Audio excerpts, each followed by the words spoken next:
नमस्कार, आप सभी लोगों का स्वागत है हमारे आज के खास प्रोग्राम में। प्रिय साथियों, आज इस वीडियो के माध्यम से हम लोग चर्चा करेंगे एक ऐसे सूत्र के बारे में जिसके माध्यम से आप विवाह से संबंधित जुड़ी हुई सारी भविष्यवाणी सिर्फ 1 मिनट में कर सकते हैं। व्यक्ति का विवाह कैसा होगा? देखिए, हम सभी जानते हैं कि ज्योतिष में बहुत सारे तरीके बताए गए हैं विवाह देखने के लिए, जिस पर हम लोगों ने बहुत सारे वीडियो में बात भी कर रखी है। लेकिन आज हम लोग इस वीडियो के माध्यम से एक ऐसे ट्रिक के बारे में जानेंगे जिसके माध्यम से आप विवाह से संबंधित जुड़ी हुई सारी भविष्यवाणी सिर्फ 1 मिनट में कर सकते हैं। विवाह कब होगा, विवाह जल्दी होगा, देर से होगा, एक विवाह होगा, एक से अधिक विवाह होगा, वैवाहिक जीवन कैसा होगा, ये बहुत सारे लोगों के प्रश्न होते हैं जिसका सिर्फ एक ही ट्रिक है, एक ही सूत्र है, देख करके आप सटीक भविष्यवाणी कर सकते हैं। इन सारे प्रश्नों का जवाब है तिथि, यानी हमारा पंचांग। देखिए, पंचांग में तिथि, वार, नक्षत्र, योग और करण, ये पंचांग के 5 अंग हैं और पांचों अंगों को अलग अलग ग्रह रूल करते हैं, लेकिन तिथि को शुक्र रूल करते हैं। तिथि का स्वामित्व शुक्र को प्राप्त है और विवाह के लिए शुक्र को ही विशेष रूप से देखा जाता है, क्योंकि कालपुरुष पत्रिका के आधार से सप्तम भाव में शुक्र की राशि आती है। शुक्र को भोग विलास का कारक माना जाता है, वैवाहिक सुख का कारक माना जाता है। देखिए, जीवन साथी के साथ जो प्रेम है उस प्रेम के कारक शुक्र हैं। माता पिता, भाई बहन, मित्र आदि इत्यादि अन्य रिश्तों में जो ममत्व है, जो प्रेम है, जो अपनापन है, जो इमोशनल है, उसके कारक चंद्रमा है। लेकिन जीवन साथी के साथ, प्रेमी प्रेमिका के साथ जो एक अपोजिट सेक्स के साथ जातक का अटैचमेंट होता है, उस अटैचमेंट को देने वाले, उस प्रेम को देने वाले शुक्र हैं। इसलिए तिथियों के स्वामी यानी तिथि से आपको इसका सारा फलादेश मिलेगा। बहुत काम की बात है, बहुत सटीक सूत्र है और बहुत ही यूनिक है, बहुत प्यारा है, आपको बहुत अच्छा लगेगा। आप पूरे वीडियो में बने रहिए। अगर वीडियो अच्छा लगे तो आप इसको शेयर भी कीजिएगा और लाइक भी कीजिएगा। चैनल को भी सब्सक्राइब कर लीजिएगा, जिससे आने वाला हर वीडियो आपको सबसे पहले प्राप्त हो जाए। तो कालपुरुष पत्रिका के आधार से शुक्र की सप्तम भाव में राशि आती है। सप्तम भाव जहां से हम विवाह का विचार करते हैं, जीवन साथी का विचार किया जाता है। तिथियों के स्वामी शुक्र हैं। अब तिथियां कौन सी तिथि? आपकी जन्म तारीख नहीं, जो 1, 2, 3, 4 तारीख को आपका जन्म होता है वो नहीं। जैसे मान लो आपका जन्म हुआ 5 जनवरी को, तो वो 5 जनवरी तिथि नहीं। तिथियां होती हैं 30 और 1 महीने में 2 पक्ष होते हैं। 1 महीने में 30 तिथियां होती हैं। 15 तिथि होती है कृष्ण पक्ष की और 15 तिथि होती है शुक्ल पक्ष की, जिसको चंद्रमा रूल करते हैं। एक तिथि का मान बराबर चंद्रमा की 12 डिग्री हो। जब चंद्रमा 12 अंश चलते हैं, एक तिथि समाप्त हो जाती है। चंद्रमा के आधार से तिथि चलती है और जो अंग्रेजी तारीख है वो रात को 12 बजे बदल जाती है, लेकिन जो तिथि है वो चंद्रमा के डिग्री के आधार से बदलती है। चंद्रमा जब 12 डिग्री क्रॉस कर लेते हैं, एक तिथि समाप्त हो जाती है। तो 30 तिथियां होती है। हर तिथि के स्वामी अलग अलग ग्रह हैं। इसको आप नोट कर लीजिए, बहुत सटीक है, बहुत ज्यादा आपको उलझना नहीं पड़ेगा, बहुत सरल है। हर तिथि के स्वामी अलग अलग ग्रह हैं और उनको आपको जानना होगा। आपका किस तिथि में जन्म हुआ है, आपको ये नोट करना होगा। हर जातक का किसी ना किसी एक तिथि विशेष में जन्म होता है। अंग्रेजी तारीख अलग विषय है, हिंदू कैलेंडर के आधार से जो तिथि निकलती है ये अलग विषय है। जैसे मान लीजिए मेरा जन्म चतुर्थी को हुआ, तो यानी चतुर्थी तिथि को हुआ, तो उसको रूल करने वाले कौन से ग्रह हैं, इसी को हम आपको बताने वाले हैं, जिसको आप पेन कागज उठा करके और नोट कर सकते हैं। पहली तिथि है प्रतिपदा, जिसको रूल करते हैं सूर्य, जिसके स्वामी है सूर्य। दूसरी है द्वितीया, जिसके स्वामी है चंद्रमा। तीसरी है तृतीया, जिसके स्वामी है मंगल। और चौथी है चतुर्थी, जिसके स्वामी है बुध। और 5वीं तिथि है पंचमी, जिसके स्वामी है बृहस्पति। और छठी तिथि छठी तिथि के स्वामी शुक्र है। सप्तमी के स्वामी शनि है। अष्टमी के स्वामी राहु है। अब इसके बाद केतु का नंबर नहीं आएगा, केतु को आप यही रहने दीजिए, क्योंकि केतु को इसमें इंक्लूड, केतु को किसी तिथि का स्वामित्व नहीं प्राप्त है। इसका एक अलग भाव है, इनको भी जोड़ा जाएगा किसी प्रारूप में, किसी फलादेश में हम लेंगे इस वीडियो में, लेकिन कहां पर किस प्रकार से लेना है अभी बताएंगे बाद में। तो अष्टमी तक आप पहुंच चुके हैं जिसके स्वामी राहु है, यानी 8 तिथियां हो गई और 8 ग्रह हो गए। अब इसके बाद इसी क्रम को रिपीट कर दीजिए।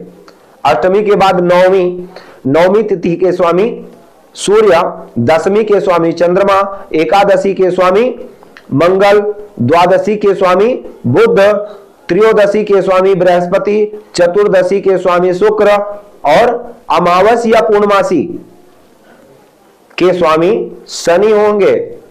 देखिए क्रम ऐसे ही रहेगा, चाहे शुक्ल पक्ष का हो चाहे कृष्ण पक्ष का आपका जन्म हो, मतलब 15 तिथियां शुक्ल पक्ष की, 15 तिथियां कृष्ण पक्ष की, तो चाहे आपका कृष्ण पक्ष का जन्म हो या शुक्ल पक्ष का जन्म हो, यह क्रम ऐसे ही रहेगा।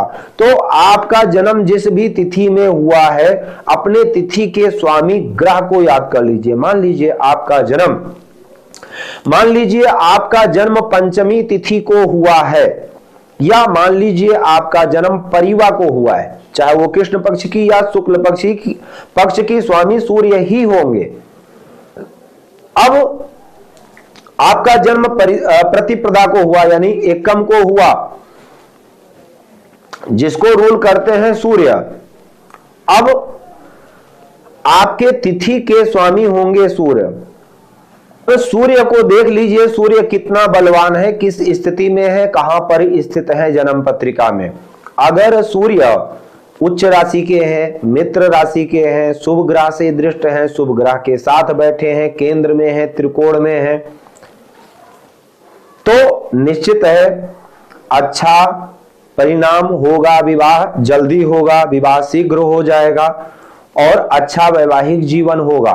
तिथि के स्वामी सूर्य अगर अच्छी स्थिति में है तो आप लगन चार्ट में, सिर्फ अभी आप लगन चार्ट में देखा आपने कि तिथि के स्वामी सूर्य बने हैं और सूर्य जन्म पत्रिका के लगन चार्ट में अच्छी स्थिति में बैठे हैं, शुभ ग्रह के साथ हैं, शुभ प्रभाव में हैं, शुभ कर्तरी योग में है, आप कह दीजिए आपका विवाह जल्दी हो जाएगा, विवाह होने में कोई परेशानी नहीं आएगी और विवाह अच्छा चलेगा।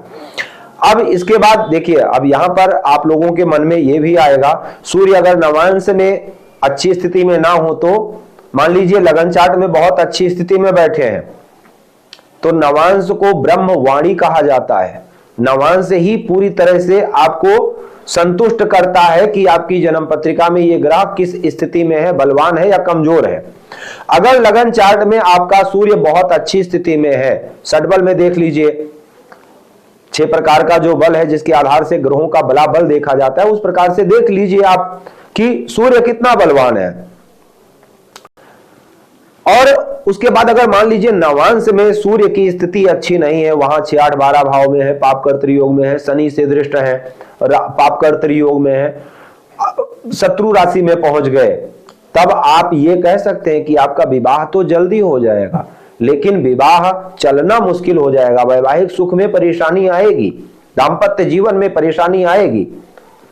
अगर लगन चार्ट में अच्छी स्थिति नहीं है सूर्य की, नवांश में अच्छी स्थिति में पहुंच गए हैं, तो आप कह सकते हैं कि विवाह होने में काफी परेशानी आएगी, विवाह जल्दी हो नहीं पाएगा, लेकिन विवाह होने के बाद आपका विवाह अच्छा चलेगा। अब मान लीजिए दोनों जगह स्थिति अच्छी है तो बहुत अच्छा है। अगर मान लीजिए लगन चार्ट में भी सूर्य की स्थिति अच्छी है, नवांश में भी सूर्य की स्थिति अच्छी है, तो बहुत अच्छी बात है। दूसरे नंबर पर अगर नवांश में लगन चार्ट में खराब है, नवांश में अच्छे हैं, तो विवाह होने में मुश्किल आएगा, विवाह चल जाएगा। लेकिन अगर लगन चार्ट में स्थिति अच्छी है, नवांश में खराब है, तो विवाह तो जल्दी हो जाएगा, ठीक समय पर हो जाएगा, कोई परेशानी नहीं आएगी, लेकिन विवाह के बाद विवाह चलने में दिक्कत आएगी। अब वही सूर्य अगर लगन चार्ट में 6, 8, 12 भाव में बैठा है, शत्रु राशि का बैठा है, शनि से दृष्ट है, राहु से दृष्ट है, पाप कर्तरी योग में है, तो आप बिना कुछ देखे लगन चार्ट में अगर पीड़ित है तो आप कह दो कि आपके विवाह में परेशानी है, वैवाहिक जीवन में परेशानी है, विवाह में बहुत सारी परेशानियां आएंगी। ऐसे में विवाह देर से होगा, विवाह अच्छा नहीं चलेगा, वैवाहिक जीवन में परेशानी आएंगी, विवाह होने में परेशानी आएगी, और विवाह होने के बाद बाई चांस विवाह हो जाता है तो विवाह होने के बाद दाम्पत्य जीवन में परेशानी आएगी। अब हम लोग जानते हैं कि विवाह एक ही होगा या एक से अधिक होगा, ये कैसे सूत्र बनेगा।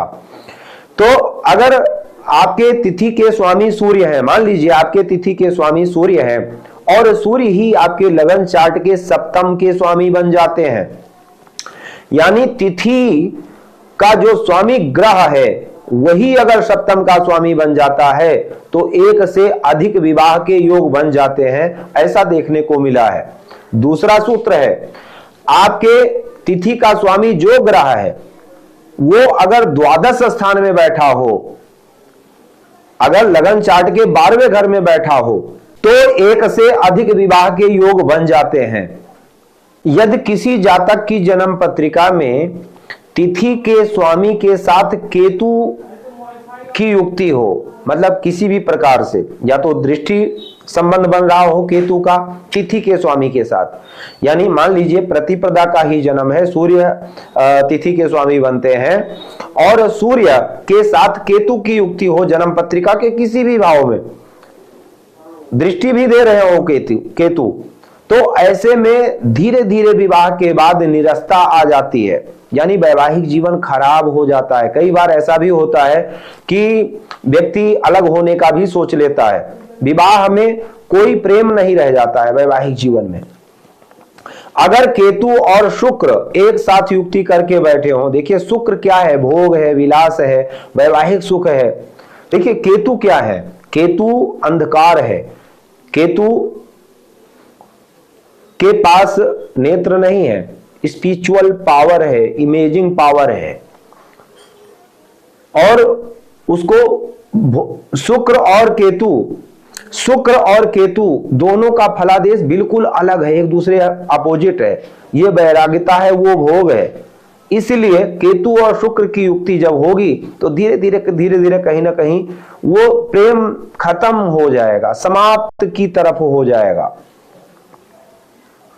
इसमें ऐसा कंजक्शन अगर बनता है तो व्यक्ति को केतु का उपाय करना चाहिए। केतु का उपाय क्या है, यानी पहले से थोड़ी थोड़ी साधना, मेडिटेशन, ध्यान में अपनी रुचि बढ़ानी चाहिए। ऑकल्ट साइंस में, मतलब कोई ऐसी पराविद्या को सीखने में, केतु के पास सर नहीं है, केवल हाथ है, तो हाथ की कोई कला, संगीत में अपनी रुचि बढ़ानी चाहिए, इस पर टाइम देना चाहिए। तो इसका यही बचाव है। गौरी शंकर रुद्राक्ष आप पहनते हैं तो दाम्पत्य जीवन में काफी सुधार देखने को मिलेगा। वीडियो अगर आपको अच्छा लगा हो तो आप इसको शेयर कीजिएगा। बहुत सिंपल सूत्र है। लगन चार्ट में आपको यह देखना है जातक का किस तिथि में जन्म है, उस तिथि के स्वामी जन्म पत्रिका में कहां पर बैठे हैं, अच्छी स्थिति में है, केंद्र त्रिकोण में है, वेल स्थिति में है, तो दाम्पत्य जीवन अच्छा होगा, वैवाहिक जीवन अच्छा होगा। शुक्र की स्थिति अच्छी होनी चाहिए, शुक्र और केतु का योग नहीं होना चाहिए। और